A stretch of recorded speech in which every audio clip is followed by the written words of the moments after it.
amazing career. I remember watching you on Def Jam, then watching you blow up from movie to movie to the whole Rush Hour thing, and then it was like, poof.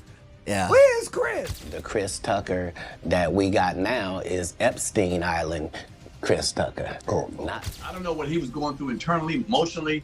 He might have got really tired of the business. There's maybe some layers in there that he hasn't really spoken about inside the business. I know how the business can be. Chris Tucker has finally opened up about why he had to take a long break from Hollywood. And girl, it's what every fan had feared. His recent revelations have sent shockwaves down the spines of many fans as they are coming to terms with the grim realities of Hollywood. The shiny facade of Tinseltown, with all its glitz and glamour, is now peeling off, revealing a dark industry that swallows its victims whole. Chris Tucker's revelations and admissions are what the likes of Cat Williams, Jaguar Wright, Halle Berry, and Jim Caviezel have been saying for years. So what did Chris Tucker say, and what does he reveal about his disappearance from the limelight? Every country we went to, finally I got tired. We got to Nigeria. He wanted me to do it in front of the president of Nigeria. And I was scared. If I mess it up, they put me in jail. Chris Tucker was riding high in the entertainment industry in the 90s and early 2000s, both as a comedian and actor. He was one of the leading men in the industry, commanding a paycheck that was the dream of every actor in Hollywood. Studios were running over themselves to feature him in their projects, offering mouth-watering sums that would make politicians jealous. Chris was the golden boy, the trailblazer, and the beacon of hope for all aspiring Black comedians and actors. His hit movie Friday brought him national attention, and the Rush Hour franchise introduced him to an international audience. However, the actor and comedian disappeared from the screen without a trace. Just like Dave Chappelle in the mid-90s, nobody could trace the whereabouts of the once highest-paid actor in Hollywood. Where is Chris Tucker? Many feared that he had disappeared from the Earth's surface, with gossip blogs churning out stories and conspiracy theories about his disappearance. However, many fans began to suspect that Hollywood might have done to him what they did to several Black leading men before him. Many people believe that the white-dominated entertainment industry doesn't like Blacks as the leaders in the industry. The conspiracy theorists believe that Black men and women are often limited to certain stereotypes in movies to keep them subservient. Thus, any Black man who reared his head as a leader was quickly shut down before he got established. They mention the likes of Michael Jackson, Prince, James Brown, and Richard Pryor as prime examples of what the elite does to Black leading men. So when Chris Tucker went AWOL, it got everyone worried. Had the elite gotten him? Were they doing to him what they did to all the Black entertainment gurus in the 60s, 70s, and 80s? Fans began to hope that that wasn't the case. Then boom, out of nowhere, Chris Tucker reappears. And everybody is surprised. I've been trying to get him to do a movie with me for like 25 years. Always trying to get him to. Then I got lucky when I found out that, you know, this character of Howard White was so meaningful, and I was like, this might be my chance to get Chris. Everyone was happy. At least he wasn't eliminated like the rest. When asked why he had disappeared, the actor gave various reasons, ranging from his distaste for certain roles to his religious beliefs to financial gains. Chris claimed he took a break from Hollywood to step back and reassess his life's mission and goals, as well as to re-energize his batteries. He explained that he had become dazed by all of Hollywood's bright lights and wanted to step out of all the media attention to focus on what he believed mattered most. Thus, he took a short trip to Africa to help out poor people who were struggling to make ends meet. He also undertook some projects that benefited some communities in the impoverished part of the community. Chris also spoke about how he traveled with some highly esteemed individuals on their tours and all that he learned from that. He also spoke about religion and the role it played in reconnecting him to his true self and how it helped him to step away from movie roles that didn't agree with his faith. He said it was for religious reasons. He didn't want to cuss and he didn't want to smoke weed on camera. However, it turns out all these reasons were just a facade to hide the reality of his disappearance. According to sources, Chris allegedly confided in some of his trusted sources to spill the beans on the exact reason he disappeared, and it was exactly what we feared.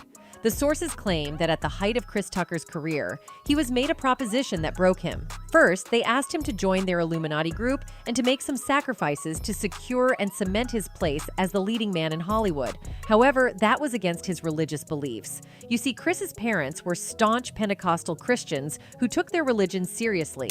They made sure they brought him up in the faith, ensuring he attended church regularly, even if it meant walking to the church. And my mama, man, she didn't play, man. My mama made us go to church. Made us. We didn't even sin yet. We still had to go to church. Now get up, you are going to church. Though he didn't abandon his faith as he grew, he kind of leaned too much into the secular stuff, which saw him play certain roles and say some ridiculous stuff. However, after an epiphanic moment, Tucker went back to his faith and became selective about certain roles that he played in the movie industry. Tucker once confessed that he gave up roles that would have fetched him millions of dollars because they didn't just align with his faith.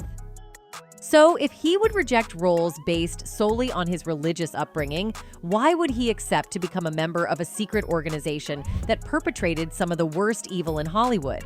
His rejection of the Illuminati's invitation to join their confraternity had severe consequences for his career.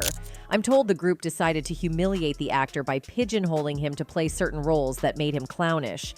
They influenced the studios to send him offers and contracts that demanded he play silly characters that did demeaning stuff just to evoke laughter. However, Chris wanted more than that. He loved the comedy roles, but he didn't want roles that would demean and emasculate him and black men in general. He always wanted people to laugh, but not at the expense of himself or the black community. So he turned them down, knowing that they were all a ploy to embarrass him because he didn't want to be a part of them. I went on some great trips. I went to Africa one time with Bill Clinton. That was fun. We went to like 3-4 countries in Africa. And Clinton was great, man. We had so much fun. When he wouldn't budge, they then turned him into a jester for presidents and other dignitaries. During one of his comedy specials, the comedian told of how he was made to accompany ex-President Clinton on one of his trips to Africa, not as an advisor, but as a clown. He told of how he was made to entertain the president of Nigeria because the whole meeting was dull. Now, these may seem innocuous, and Chris may be seen smiling while narrating these events. But if we've learned anything from Hollywood in the last few years, we know that it is a master of disguise. The industry seems to be a master of disguise, hiding the plain truth in the full glare of the public. We've heard of how the elites force black men to wear a dress because they want to humiliate and embarrass them. Of course, these men are intentionally given movie roles that would emasculate them, but hide their true intentions under the pretext of comedy. The elites claim such roles get laughs from the audience, which eventually translates into money. However, y'all know that the main reason was to just disgrace the leading black men in Hollywood. This explains why Kevin Hart swore never to wear a dress, but when he was presented with the opportunity, he couldn't resist. I was actually one of those comedians that said, no, I wouldn't wear a dress. There's no way I would wear a dress. And then when proposed with the opportunity of what I felt was funny, I said, oh, that's funny, I'm gonna do it. Conspiracy theorists believe that Hart was sold on the idea that he wearing a dress would be funny and fetch him a fortune. And to be fair, Hart's career skyrocketed after he wore the dress on the SNL show about a decade ago. However, it also added him to the pool of black comedians who, many believe, have been emasculated by the industry. Though Hart is riding high in the world of entertainment, the black community doesn't rate him in the same bracket as Cat Williams, Dave Chappelle, Mark Curry, and Richard Pryor. Now, I bring this up to help you understand how the black entertainer is viewed in Hollywood and why Chris Tucker had to suffer. Chris didn't want to join the long line of humiliated comedians who had donned the dress or bent to the will of the elites. So, they found another way of dragging his name in the mud by turning him into a clown for national and international dignitaries. However, here's where it all gets scary. The Chris Tucker that we got now is Epstein Island Chris Tucker, not Smokey. Oh, Lord. Chris Tucker might not have worn a dress, but in Kat's opinion, the comedian could have been forced to bend over. He compared the current Chris Tucker to the Chris Tucker of the 90s and early 2000s to the Chris Tucker of today and noted a remarkable difference between the two. He feels that the comedian couldn't resist the Illuminati anymore after they had succeeded in turning him into a clown. He probably gave in to their demands after a lot of pressure. So, Kat, who himself has been a victim of incessant pressure from the Illuminati, confessed that Chris Tucker isn't one the world used to know. Kat explained that Tucker used to be best friends with Michael Jackson, and even insinuated that the two probably had an affair, which could have affected Tucker. Michael Jackson's best friend, Christmas. Michael Jackson called him Christmas. You ever met a man that gave you a little nickname like that? No. Me neither. At the time, many people construed Kat's words as figments of his imagination. But given Tucker's apparent confession, fans are now convinced that Kat was speaking the truth. Cat Williams has been known for exposing the Illuminati and their shady dealings in the industry. He recently told of how he had to reject $50 million 4 times because he didn't want to bend over for anybody. He explained how Diddy once offered him some money for his backside, but he refused because he wanted to maintain his dignity. He famously predicted the end of Diddy and a few others when he told the whole world that the time was up for them to be exposed. All of these big dick deviants is all catching hell in 2024. It's up for all of them. It don't matter if you Diddy or whoever you is. True to his words, this year has been turbulent for Diddy and Bishop T.D. Jakes. Diddy's homes were raided and several pieces of electronic equipment were seized for further investigation. Though he wasn't at home during the raid, his 2 sons were held at gunpoint and searched. Their mother, who was also at home during the raid, took to social media to vent her spleen. At the time of the raid, Diddy and his 2 daughters were on their way to the airport for a vacation, but had to cancel. Sources close to the investigation claim that the prosecutors are going over every detail in their possession to file an airtight case against the music mogul. T.D. Jakes, on the other hand, has had to release more than 2 statements this year, defending his association with Bad Boy Records. Many theorists believe that if Diddy goes down, T.D. Jakes would follow. So, you see why fans would believe Cat Williams' claims about Chris Tucker's disappearance, especially after predicting Diddy's downfall? However, Cat did agree that Tucker's religious upbringing might also have contributed to his exit from Hollywood. Chris Tucker didn't want to be the poster child for smoking weed. He don't smoke weed like that. Right. He in the church. He explained that the actor never smoked weed and wasn't in any deviant lifestyle in any shape or form, so he didn't want to be the poster child for smoking weed. Tucker was offered around $10 million to star in the sequel of Friday, which is next Friday, but he turned it down. He didn't want to play roles that would portray him in a negative light, so Tucker's choosy habit also contributed to his disappearance from the limelight, according to Cat Williams. Interestingly, not everyone agrees with Cat's take. John Witherspoon thinks otherwise. The late actor thinks that Tucker shunned the Friday franchise for financial gains. He thought that Tucker didn't like the money that was being offered to reprise his Smokey character in Friday After Next. The actor explained that they were given $5,000 for acting in the first installment of the franchise. So, he suspects that might have discouraged Chris Tucker from appearing in the next installment. You made $5,000. $5,000. Everybody else on the show, they're gonna say they made more money. Anybody made no money on that movie. Okay. 5,000. Did Chris Tucker do about the same, you think? About the same thing. About the same, yeah. He explained that before the movie was shot, Ice Cube approached the studios and requested for $2 million. The studios released the money on the condition that when the movie bombed, Ice Cube and his crew would be in trouble. However, the movie did succeed, raking in $300 million, which all went to the studio. He said that the execs never gave them any money outside what they had already agreed on, which was $5,000 for everybody. Ice Cube produced the movie through his production company, Cube Vision, so he did have some ownership, which meant that he made some profits from the movie. So, per Witherspoon's observation, the popular narrative that Tucker made millions off the Friday movie was BS. In fact, Chris might have left because of lowballing in the industry. And who else has complained about lowballing in the industry? Teraji P. Henson. I'm just tired of working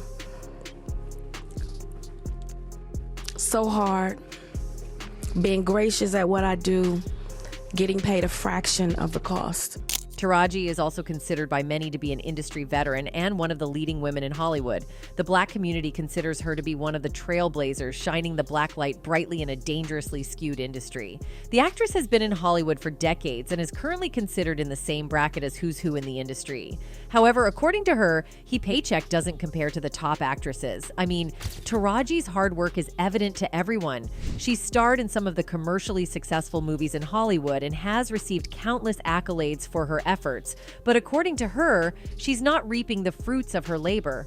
Rather, whenever it was time to renegotiate contracts on a new project, she felt as if she was now a rookie in the game. I'm only human. It seems every time I do something and break another glass ceiling, when it's time to renegotiate, I'm at the bottom again, like I never did what I just did. And I'm tired. It wears on you. What does that mean? What is that telling me? If I can't fight for them coming up behind me, then what the F am I doing? You get tired. I hear people go, you work a lot. Or have to. The math ain't mathin'. The actress was also supported by some of her colleagues like Gabrielle Union, who wrote on Twitter, "Not a damn lie told. Not a Damn, lie. We go to bat for the next generation and hell, even our own generation and above. We don't hesitate to be the change that we all need to see, and it takes a toll on your mind, health, soul, and career if we're keeping it 100. The issue of low pay, especially for Black performers in the business, has been a hot topic since the dawn of Tinseltown. Some blame the whole issue on racial disparity, such as when Monique sued Netflix because it offered her less money than her colleague Amy Schumer for a comedy special. When the streaming giant approached the comedian, they offered something in the region of $500,000, which she agreed to. She later discovered that Amy Schumer and other comedians were getting $11 million for the same issue. So she sued the company for racial and gender discrimination, insinuating that Netflix gave her that low salary because she was a Black woman. She also called for a widespread Netflix boycott until they did what was needed. I am asking that you stand with me and boycott Netflix for gender bias and color bias. Initially, the company swore to fight the issue in court, but after a few deliberations, it decided to settle the matter out of the precincts of any court. The details of the settlement aren't public, but sources indicate that the streaming giant increased its initial offer. Monique's war yielded positive results for her, but we can't say the same for Chris Tucker. For the record, it is only John Witherspoon who has boldly claimed that Tucker received $5,000 for The Shore. All others who've commented on the issue suggest that the actor was paid millions of dollars. Ice Cube himself once claimed that he was going to give Tucker about $10 million to reprise his role as Smokey in the next film in the franchise. Now, if Ice Cube was willing to pay about $10 million for reprising a role, then it suggests that Tucker got something a bit lower than $10 million, but not as low as $5,000. So Ice Cube was implying that Tucker was paid a substantial sum for the first installment, which could be greater than the $5,000 thrown about by Witherspoon. If that is the case, then it wouldn't make sense for Tucker to abandon Hollywood because of low pay. After all, how many actors today are making about $10 million per movie?